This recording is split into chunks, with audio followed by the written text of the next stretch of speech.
Hey guys, what's up? It's Justin, aka Diego, back again. Got another video for you.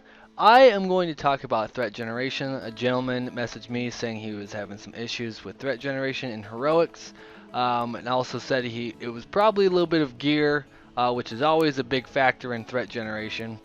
So the first disclaimer I want to throw out there is that my gear is pretty good. It's a little bit above average. I got a couple heroic pieces, so it's a little. I'm a little above item level 359 in my tank gear. Don't know how much above, because obviously that item level budgets what items you have in your bags too. And my DPS gear is a lot better than my tank gear.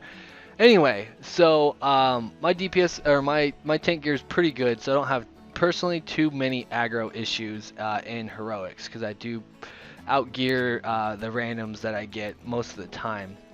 So I'm going to try to just talk about issues I did have and how I managed to work around threat generation and over aggro from DPS in my earlier stages of tanking.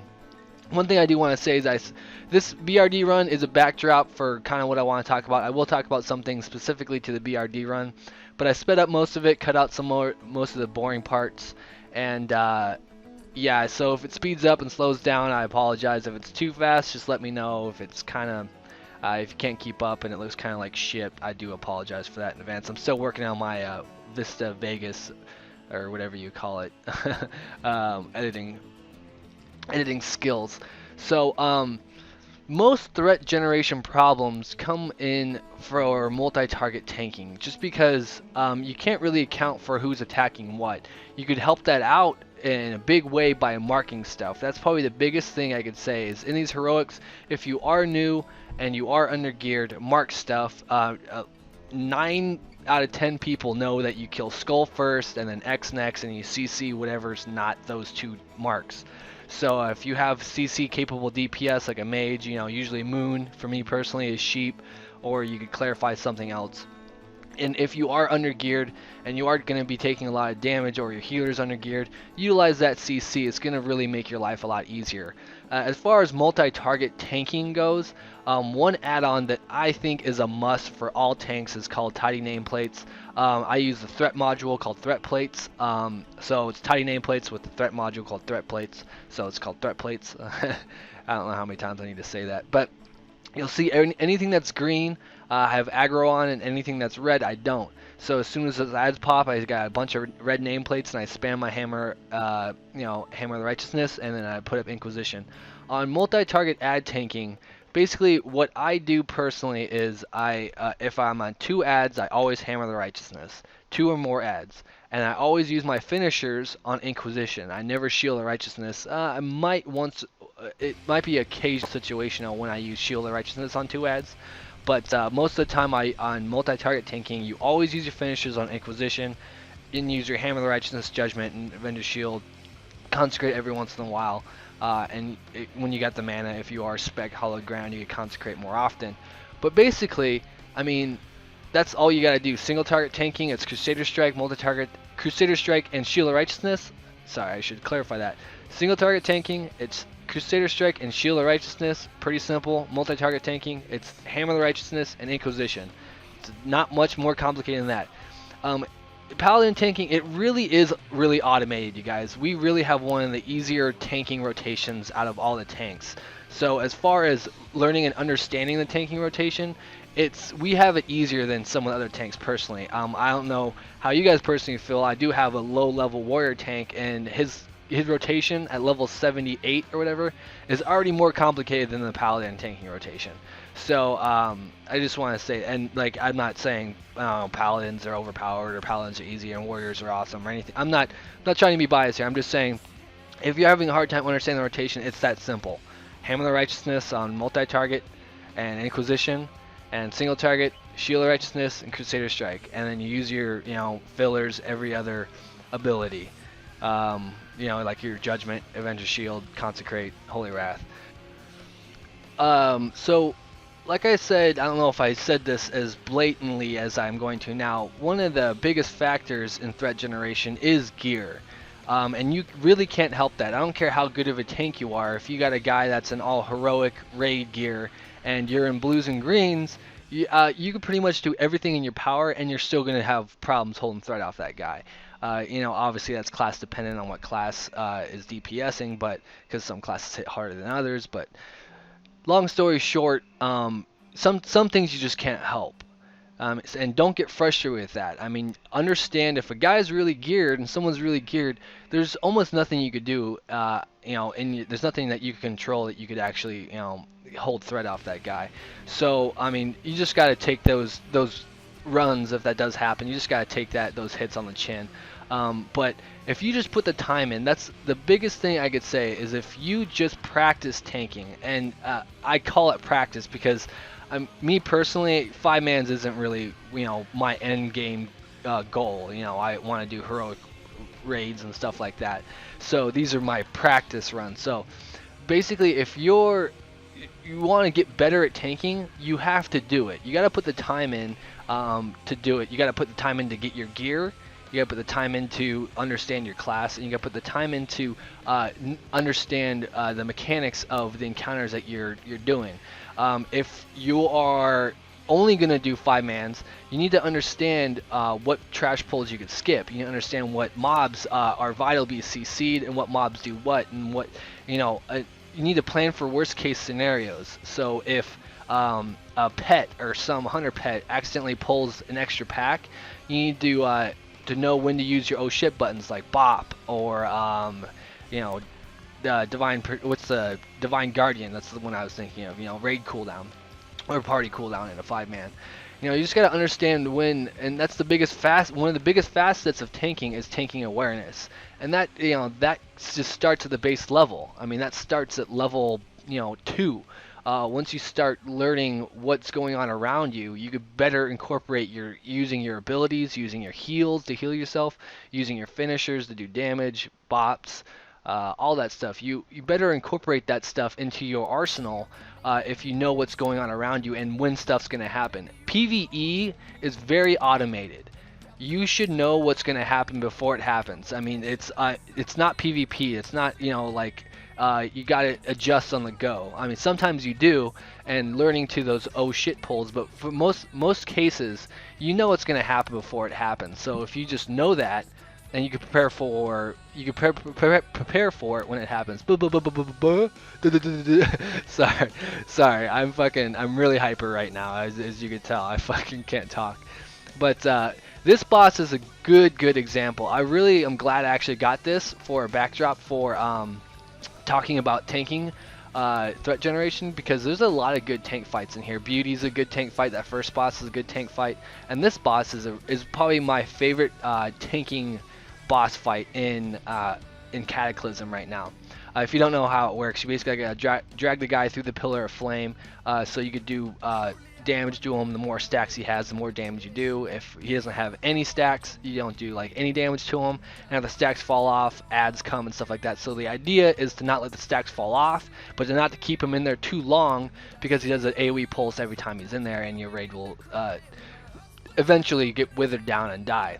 So I call it like a poetic dance. So you kind of just see here, and one of the things that I am an advocate for, that I really think all tanks need to utilize, is strafing and keybinds.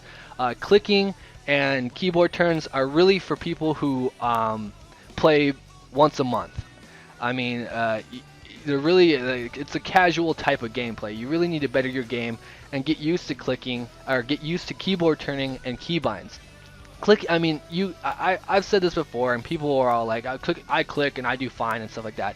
That's all fine and dandy, but there are fights, and this is probably one of them, where clicking really hinders you in your ability to move the boss in and use your abilities simultaneously.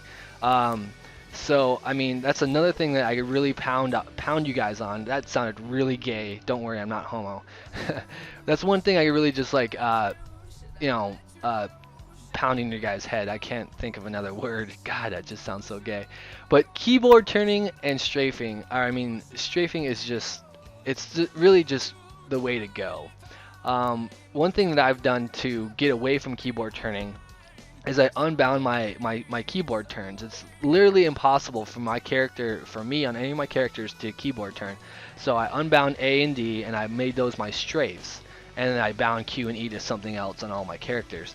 So it helps you position bosses and position mobs a lot easier, and it really does minimize the exposure that mobs have to your back, because sometimes when you keyboard turn, you can turn too much and expose your back, and if you guys don't know this by now, you can't dodge, block, or parry from any attacks from behind. So keeping everything in front of you is obviously key. So and that's where keyboard turning kind of just might fuck you every once in a while. It might be not circumstantial, it might not be like huge, but there might be those one or two cases where you keyboard turn and boss hits you from behind and kills you. You know, it might not happen every time, but I guarantee you it might happen once in a while. So just minimizing those mistakes right off the bat and getting away from keyboard turning will help you in the long run. Now what we're gonna do here on Beauty is once we get up here, I didn't speed up this boss fight. I left this untouched, and basically the new changes is that now that there's only 2 ads, and I asked the guys if they wanted to CC them or kill them, and you know, because we had a hunter and a mage, and I think we would have been able to do it fine with the CC, but they just said let's just kill them, and that's fine with me. So what I'm gonna do is obviously gonna mark the ads skull and X so they know which one's a DPS, and I'm just gonna kind of go through this boss fight as how my trail of thought happens as the boss fight progresses. So obviously I got my skull and my X up, so I'm gonna obviously open on the skull, snap a little bit of threat, and then make sure I get the boss and a little hammer of righteousness to get all the ads on me. Skull gets pulled off me, so what I do is I obviously target it and taunt it and make sure my threat is all devoted to that skull. I hit him with 1 shield, I think, maybe not. Alright, looks like I don't, and just Inquisition. So, and then once I got a comfortable threat lead on him, I know X isn't going anywhere. Once I switch to X, you'll see my threat lead on X. It's far beyond everyone else's, and that's just, you know, that's just a good case of marking helping you out. By the time Skull's dead, you should have enough threat on anything else that you could, you know, use your Word of Glories, use your cooldowns, and just focus on staying alive. Because that's another big part of tanking, is if you're dead, you're not doing much tanking, are you? So being able to, you know, not worry about threat after that skull's dead, you could, you know, focus on staying alive. So yeah, you see I got quite a bit of threat lead on X, and then we'll get over to the boss and kill him.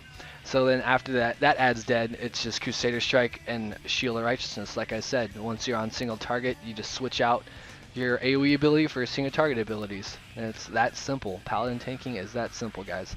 So just to recap real quick, video is going to wrap up here in a couple minutes.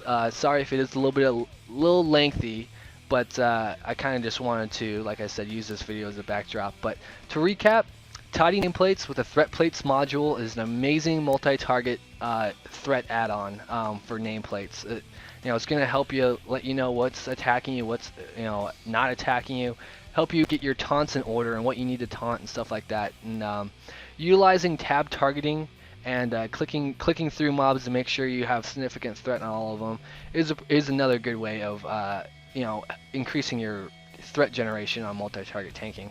And another thing, obviously, just recapping, marking ads. You know, utilize your group. If you have CC and you're under geared, you know, use that CC. Or if your healer's under geared and he needs people to CC or things to be CC'd, you know, utilize sheeps and traps and whatnot. Also, you know when to use your oh shit buttons. Me personally, I really don't get too low on boss fights. So if I pull a pack of mobs and another one's accidentally aggroed, another pack is accidentally aggroed, and I start dipping, that's when I'm going to use my cooldowns in these heroics. I'm going to use them on trash more often than I will on bosses. Because like I said, bosses are pretty much the easier part of all these heroics. There are, obviously that's a little subjective, but for the majority of fights, the majority of heroics, boss fights are the easy part. So utilizing your cooldowns on trash, I would say, is more important than utilizing them on bosses.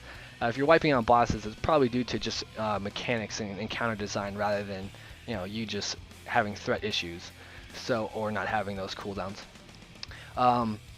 And lastly, basically, again, you just have got to put the time in and you've got to practice it. That's it. I mean, if you do it enough and you do your rotation, properly, and you just keep doing it and you pound your rotation, and you learn it like the back of your hand, and you can do it blind, you're gonna see yourself get better and better. Getting away from clicking and keyboard turning, it is gonna help you.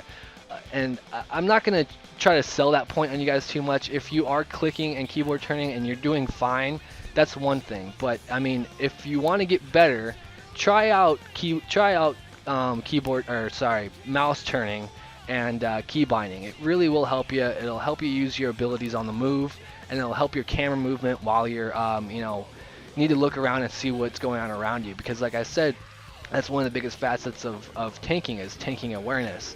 And if you don't know what's going on around you, you're really significantly hurting yourself and your group. So just knowing what's going on around you, and being able to prepare for those abilities and all that shit that is coming. Because like I said, in PvE, it's what would I say? It's mechanical? No, it's automated. There we go. That's the word I'm looking for. It's automated, and you know what's going to happen. So just know what you're going to use when those certain cases are going to come up. But that's basically all I got for you guys. Hope that's helped you out. If you need any more tips or pointers, be sure to message me. I'll try to help you guys out as much as possible. Thanks for all the messages and all the stuff you guys have been saying, and all the subs. I appreciate everything you guys have been saying, and love you guys for it. But other than that, I'm going to get out of here. I will catch you guys next time. Don't forget to rate it thumbs up if it helped you, if you liked it. And give me some feedback if the video was too fast, whatever. Yeah, like I said, I was just trying to keep it in the somewhat of a short time frame, because this full run did take 30 minutes. So I didn't really want to post a 30-minute video. So I'll catch you guys next time. Thanks. See you later.